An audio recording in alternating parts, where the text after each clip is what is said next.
The blade was already in his chest when his eyes snapped open and found mine. I had pushed the knife through dead skin I had pronounced cold and lifeless 3 hours earlier, and the body underneath it turned its head toward me with a speed nothing made of meat and stopped blood should ever have.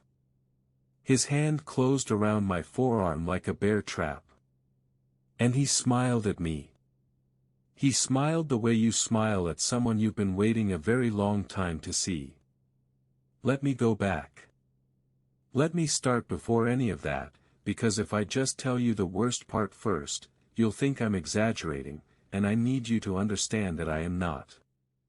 I quit my job as a mortician a few years ago. Everyone who knew me back then is dead now, every last one of them, and not all of them by accident, so I've decided it's finally safe to tell you the secret that funeral homes keep. The secret the people who handle your loved ones swore an oath never to repeat. But to understand why I walked willingly into a cold room full of bodies for a living, you have to understand my grandfather. You have to understand what I saw when I was young, the thing that planted the seed that grew, years later, into a career and then into a curse. My grandfather was found dead inside his own house. He lived alone, in a narrow 2-story place at the end of a gravel road, the kind of house that ticks and settles in the night as the wood cools, the kind that smells permanently of old coffee and pipe smoke and dust baked into radiators. He hadn't answered the phone for 2 days. When my mother finally drove out there and let herself in with the spare key, the smell told her everything before her eyes did. He was in his armchair. The doctor said 2 days, maybe a little more. My mother handled the arrangements, because that was the kind of woman she was, the one who held the family together while it came apart in her hands. My grandfather had been very specific in his wishes. He wanted the viewing held in his own house, among his own things. And he did not, under any circumstances, want to be embalmed. He said embalming was unnatural. He said it was a violence done to a person who could no longer object. At the time we thought it was just an old man's superstition. So we filled his house with flowers.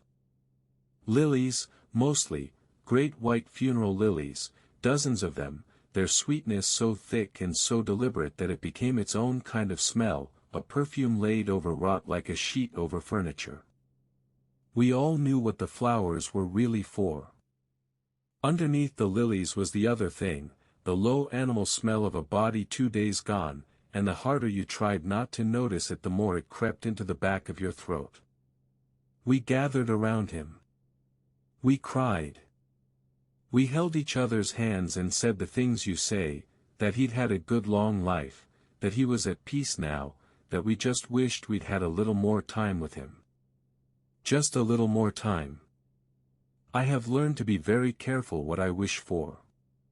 My aunt was the one closest to the casket when it happened. She had bent down to fix his collar, some small tender thing, and she screamed, a sound I have never been able to forget, a sound that came out of her before her mind had even caught up to what her eyes were telling her. She turned and ran out of the house, knocking over a vase of lilies that shattered on the floor, water spreading dark across the boards. We all turned to look at my grandfather. He was sitting up. He sat there in the open casket, in his good gray suit, and his gaze was fixed on something far away, something past the walls, past all of us. His eyes were open and distant and utterly undisturbed by the chaos his sitting up had caused. People were screaming. A cousin fainted. And my grandfather just sat there, calm as a man waiting for a bus, looking at something none of the rest of us could see. The doctors had an explanation, the way doctors always do.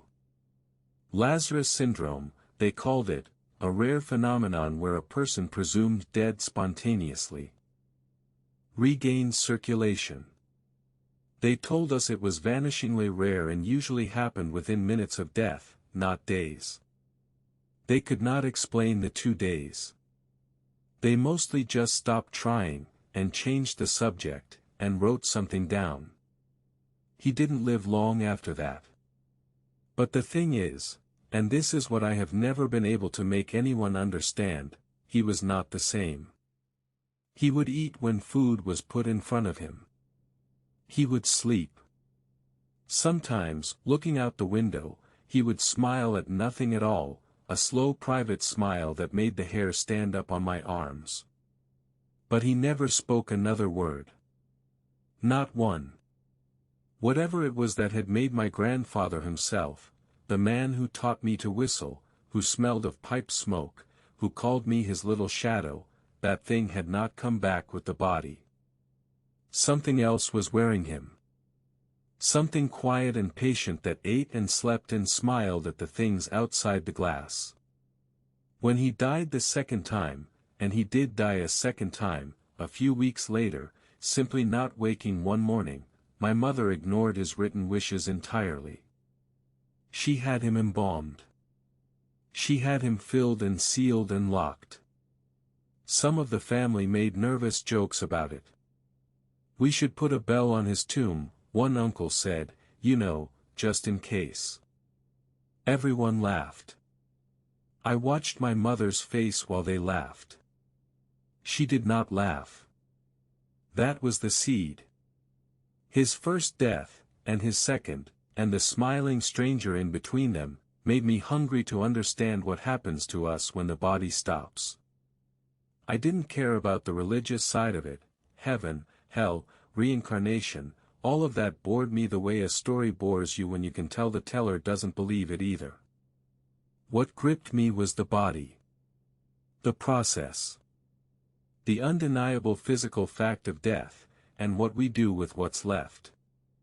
I told myself if I could just get close enough to it, study it long enough, I would finally understand what I had seen in my grandfather's distant, smiling eyes. So I became a mortician. People don't last in this profession. The turnover is brutal.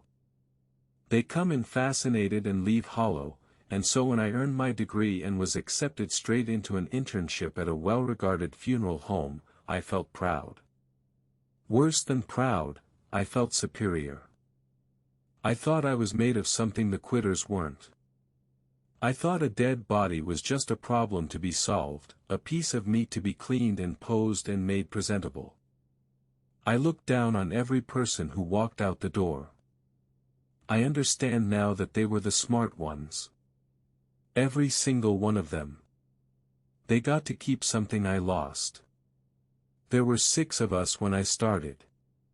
The funeral home knew exactly how to thin a herd.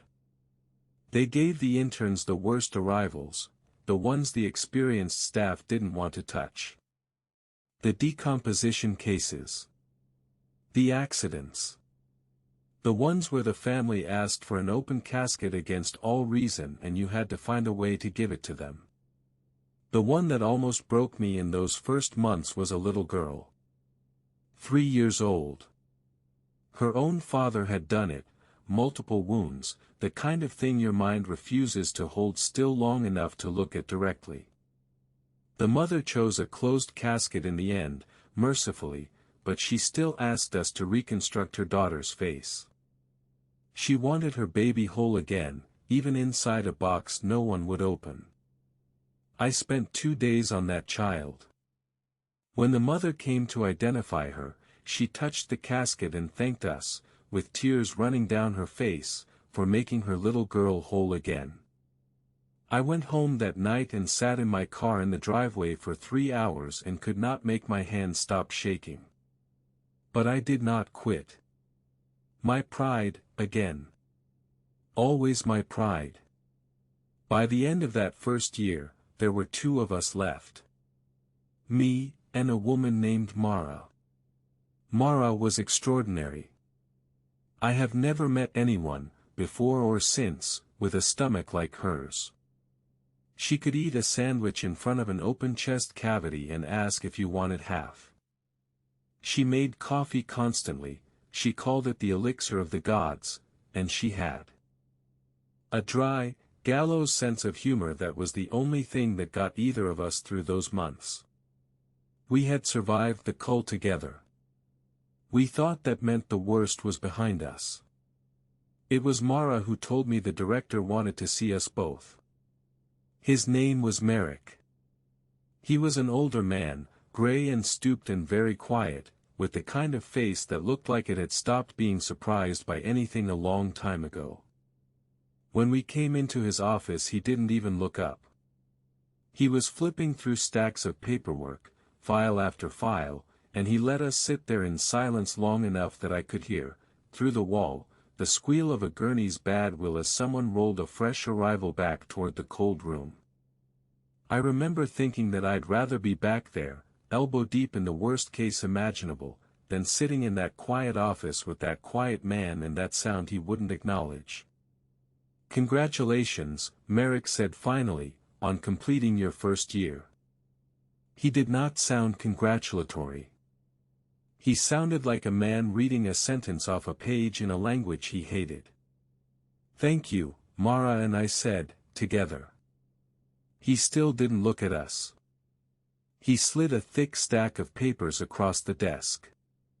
"I need you both to stay overnight tonight. Make whatever arrangements you have to make. Tonight you'll learn why people really leave this job." He paused, and for just a moment his eyes flicked up to mine, and there was something in them I couldn't name. "Sign everything. All of it. Don't skip anything. Have you ever felt like something was watching you, felt it in the back of your neck before you ever turned around? Tell me in the comments, because I have come to believe that feeling is older and truer than anything they teach you in school." Mara made us each a cup of her elixir and we sat in the break room with the papers spread out between us. The legal language was dense and strange. Confidentiality clauses stacked on confidentiality clauses. Whatever happened tonight, we were forbidden, under penalties that made my stomach tighten, from ever speaking of it to anyone outside the people who worked at that home. "What could possibly be so bad," Mara said, scanning a page, "that they need this many signatures?" "I have no idea," I said. "But I'm pretty sure I just signed away the rights to my soul." "You still had one of those," she said, and we both laughed, and the laughter was real, and it was the last easy laugh I would ever have in that building. We finished our coffee and walked back to the prep room. And our laughter died in our throats. Merrick was standing in the cold white light beside 4 gurneys. 4 bodies, sheeted to the chest, lined up and waiting. He took the signed papers from our hands without a word, and as he looked them over, his face seemed to sink, to age another 10 years in a few seconds, as the reality settled on him that we had not, in fact, backed out. "This is your last chance," he said. "There is no shame in leaving. None. I mean that." "I'm staying," I said. My voice cracked on the second word, but I lifted my chin. "Me too." Mara's voice shook worse than mine. He looked at us with what I can only describe as grief. At the time I didn't understand it. Now I do. He was looking at 2 young people about to lose something they didn't know they still had, and he was the one who was going to have to take it from them. "Diana," he said to me, "the 2 on the right. Mara, the 2 on the left." We took our places. I noticed, distantly, that something was wrong with the setup. There were no charts. No identification tags. None of the sanitizing equipment we always laid out first. Just the bodies and the gurneys and the 4 of us under that hard white light, and the deep refrigerated cold of the room sinking through my scrubs into my skin. "Now," Merrick said, lowering himself into a single chair he had placed facing the gurneys. "Take their pulses." I stared at him. "There, what?" "Please. Do as I ask. Then come and sit with me, and we'll talk." Mara and I looked at each other. Her eyes were huge. But we turned to our bodies and did as we were told, because that is what you do, isn't it? When an authority you trust asks you to do something that makes no sense, you tell yourself there must be a reason.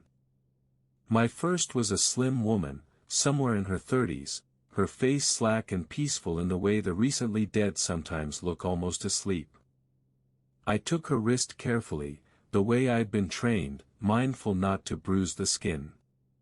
The cold of her came up through my fingers and made me shiver, that specific cold, that wrongness, the cold of a thing that should be warm and isn't. I pressed for a pulse. There was nothing. I let out a breath I hadn't realized I was holding. The second body was a man. Both of his wrists had been ruined, long, deep wounds, the work of a knife, so I went to his neck instead. I laid 2 fingers against the side of his throat, just below the jaw, and pressed gently into the cold flesh. And for one impossible second, I felt a heartbeat. I jerked my hand back. My own heart was slamming. That was impossible. The rigor in him had already begun to ease as the muscles broke down. He'd been dead at least a day, probably 2. The dead do not have a pulse. I knew this. I knew this better than almost anyone alive. I looked at Merrick. He was watching me with those unreadable eyes, and very slowly he lifted his hand and gestured me back toward the body. "Go on. Check again." I took a breath and told myself the obvious truth. I had felt my own pulse, thrumming in my own fingertips, the way you do when you press too hard against your own throat. That was all. That was all it ever was. I laid my fingers back against the dead man's neck. Nothing. Of course there was nothing. I almost laughed at myself. I was spooked, that was all, spooked by a strange night and a strange man and a room full of secrets. I finished, and Mara finished, and we went and sat down in the row of chairs beside Merrick, facing the 4 bodies like an audience waiting for a show to begin. What he said next was not what I expected. Nothing he said that night was. "Have you heard," Merrick began slowly, "how Jesus is said to have risen on the 3rd day after he was crucified?" Neither of us answered. "What do you even say to that?" He rubbed his face with both hands. "I'm sorry. I don't know how to explain this. It's my first time explaining it to anyone." He let out a long breath. "Diana. Mara. Tonight is going to be one of 2 things. It's going to be a very long, very eventful night. Or it's going to be quiet, and nothing will happen, and you'll both go home in the morning thinking I've finally lost my mind." He laughed, a dry, joyless sound. "Let's pray for the second one." So we waited. The hours crawled. Mara made coffee. She had a little machine in the corner of the prep room, against every regulation, and that night I was grateful for it. We drank cup after cup to keep the sand of sleep from our eyes. I scrolled my phone in the cold blue light. The silence in that room was a physical thing, a pressure, and at one point I tried to slip my headphones in just to have something other than the hum of the refrigeration units and the tick of the wall clock, and Merrick reached over without a word and pulled one out of my ear. He shook his head. "Listen," his eyes said. "You need to be able to hear. If this story is keeping you up tonight, do me a favor and subscribe. We post something new to be afraid of every single night, and you'll want the company." It was somewhere past 3 in the morning when I heard it. A sound. Low. Wet. A groan. I went rigid. I looked at the bodies, then at Merrick. He had gone very still, very alert, his eyes moving from gurney to gurney, scanning, waiting. I told myself it was the building.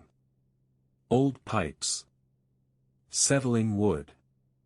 Gas escaping a corpse. That happens, it's normal, the dead make sounds, everyone in this business knows that. A groan is just air. A groan is just air. Then it came again. Longer this time. And it did not sound like air leaving a body. It sounded like a body taking a breath. Merrick reached down beneath his chair, to a canvas bag I hadn't noticed in the dark. He drew out 3 things and pressed 2 of them into our hands. Knives. Heavy, fixed-blade knives, the kind you'd field dress an animal with. He kept the 3rd for himself. Why do we, Mara started, and then she stopped, because she had followed Marek's gaze to my second body. The man. The one whose pulse I thought I'd felt. He was sitting up. He sat upright on the gurney, the sheet pooled at his waist, and he stared straight ahead at us, and yet not at us. His eyes were open and fixed and traveling somewhere past the room, past the walls, to that same far place my grandfather had stared into a lifetime ago. That exact same distant, untroubled gaze. I knew it instantly, in my bones, the way you know a smell from childhood. I felt my bladder threaten to give out. This was not happening. This could not be happening. Both of you, Merrick said, his voice low and tight. That man. Stab him in the heart. Now. I'm not going to kill him. The words tore out of me before I could think. Why is he alive? Mara was sobbing, the knife shaking in her fist. He isn't alive. Marek's voice wavered, the calm in it stretched thin as paper. Not the way you mean. He's already gone. What's sitting there isn't him. Now please, put him to rest. I don't know why I trusted him. I have asked myself that question 1,000 times since. Maybe because I had seen this before, in my grandfather's living room with the lilies and the broken vase. Maybe because some part of me had spent my whole life walking toward this exact moment and didn't know how to stop now. I got up. I walked toward the dead man on the gurney, the knife cold and absurd in my hand. As I came close, he turned his head and looked at me. And he smiled. It was the smallest smile. A flicker. The same private, knowing smile my grandfather used to give the empty air. And then, as if I were nothing, as if I were a piece of furniture, he turned his face away again and went back to staring at whatever it was that held him so completely. Behind me, I heard Mara try to approach her own task, and then I heard her gag, and the slap of her shoes as she bolted for the trash bin in the corner. Mara, who could eat lunch over an open corpse. Mara, who I had never once seen sick. She was on her knees, retching, her whole body rejecting what her eyes were telling her. My own stomach heaved. I swallowed it back down, the acid, the burn of it, and I raised the knife. My hands were shaking so badly I had to grip my own wrist to steady them. I found the spot. Between the ribs, left of center. I had studied this body's anatomy 1,000 times in textbooks and on tables. I knew exactly where his heart was. I took a breath, and I pressed the blade to his skin, and I pushed. The instant the skin broke, the very instant, his head snapped around toward me with that impossible, inhuman speed, and his hand shot up and clamped around my forearm. I screamed. I have never screamed like that before or since. I tried to wrench my arm free and his grip only tightened, cold fingers grinding into my muscle, and his face, that distant, peaceful, faraway face, twisted into something else. Rage. Pure, ancient, bottomless rage. He pulled my arm toward his mouth and his jaws opened and he tried to bite me, and I got my other hand against his forehead and shoved with everything I had, his teeth snapping shut a hand's width from my skin. Mara and Merrick were on me in a heartbeat. Mara grabbed at the thing's wrist with both hands, trying to pry the fingers loose, screaming my name. I was crying, begging the dead man to let go, please let go, please, please. And Merrick somehow threaded his arm through the tangle of the three of us, found the angle, and drove his knife straight through the man's chest and into his heart. The grip released all at once. The rage drained out of that face like water out of a cracked glass, and the thing that had been a man slumped backward onto the gurney, finally and truly still, leaving a dark spreading stain on the white sheet and 3 deep crescent bruises in my forearm that I can still find, if I look, on cold mornings. For a long moment none of us moved. The only sound was Mara's ragged breathing and the tick of the clock and the hum of the refrigeration units, indifferent, eternal. Merrick sank back into his chair and put his face in his hands. "I'm sorry," he said, and his voice broke. "I'm so sorry you had to feel that. There was no other way. If I'd tried to tell you, you'd never have believed me. No one ever believes me." And then this gray, stooped, unshakable old man began, very quietly, to weep. He told us everything, after that, in the gray dead hours before dawn. Some of the dead come back. Not all, not even most, but some. On the 3rd day, almost always the 3rd day, if the body has been left whole and untouched. He didn't know why. No one knew why. The ones who studied it had been studying it for centuries and the why had never come. But it was real, and it was old, older than the funeral homes, older than the embalmer's art, and the people who handle the dead have always known. Some come back peaceful, he said. Quiet. Distant. They'll sit and stare and smile at nothing, like my grandfather, harmless as long as you leave them be. And some come back the way that man had, full of a rage with no name and no reason, wanting only to take you with them. But here is the thing he made us understand, the thing he needed us to carry, none of them come back as who they were. Whatever sits up on that 3rd day is wearing a face you loved, but it is not the person. It never is. The person is gone. Something else has moved into the empty house. And the way you stop it, the way the world has always quietly stopped it, is the embalming. The freezing. The draining and the filling and the sealing. My grandfather knew. That's why he begged us not to embalm him. He knew exactly what it prevented. And we honored his wish, and we filled his house with lilies, and we got back the smiling stranger who used to be him. That, Merrick told us, is the real job. Not making the dead beautiful for the family.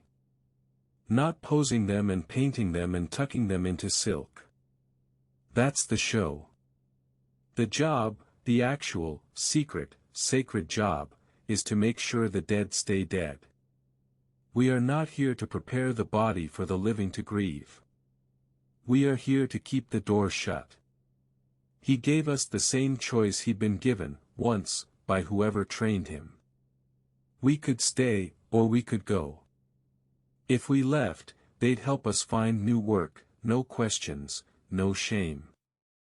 The only condition, the only one, was that we could never speak of it.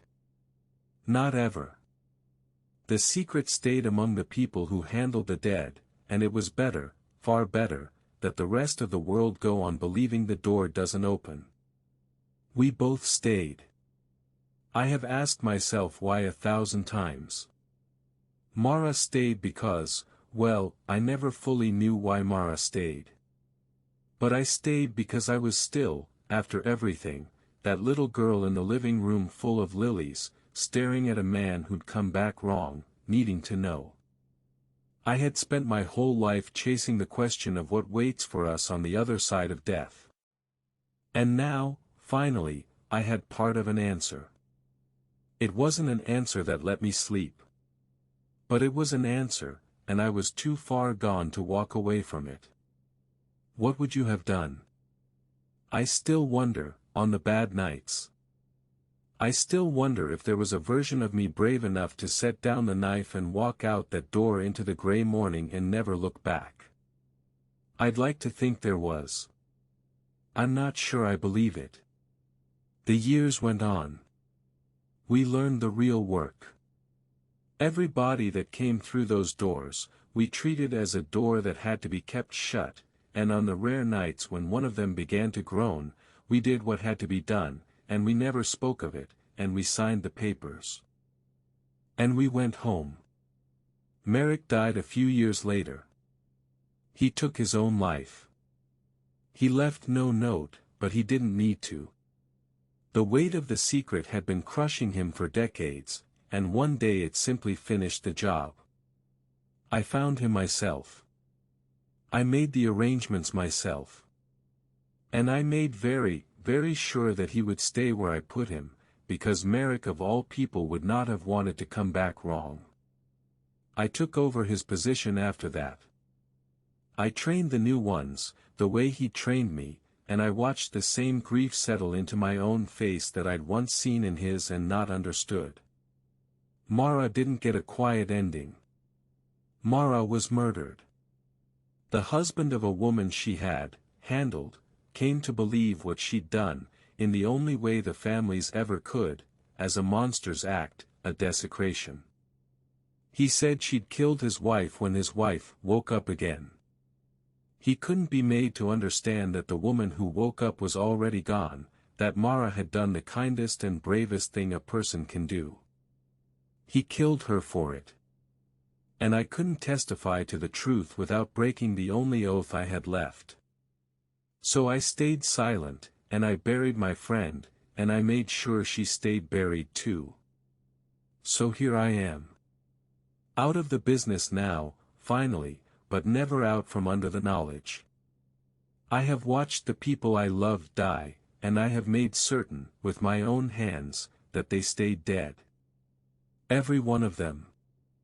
I have kept the door shut so many times that I have forgotten what it feels like to grieve someone without also standing guard over them. Everyone who could have stopped me from telling you this is gone now. So I'll tell you the secret the funeral homes keep, the one your grandmother's undertaker knew and your great-grandfather's undertaker knew, all the way back as far as there have been hands to bury the dead. They do not always stay. And when they don't, when something sits up on the third day wearing a face you would know anywhere, do not run to it. Do not embrace it. It is not the one you lost. The one you lost is already gone, and gone is the kindest thing they can be. Let the embalmers do their work. Let the cold do its work. Whatever your faith, whatever your grief, however much you ache for just a little more time, let the dead rest. Subscribe for more horror every single night. And if you want more stories that will keep you up, check out What the Wow Stories for the wildest relationship drama you've ever heard. Link below. Sleep well.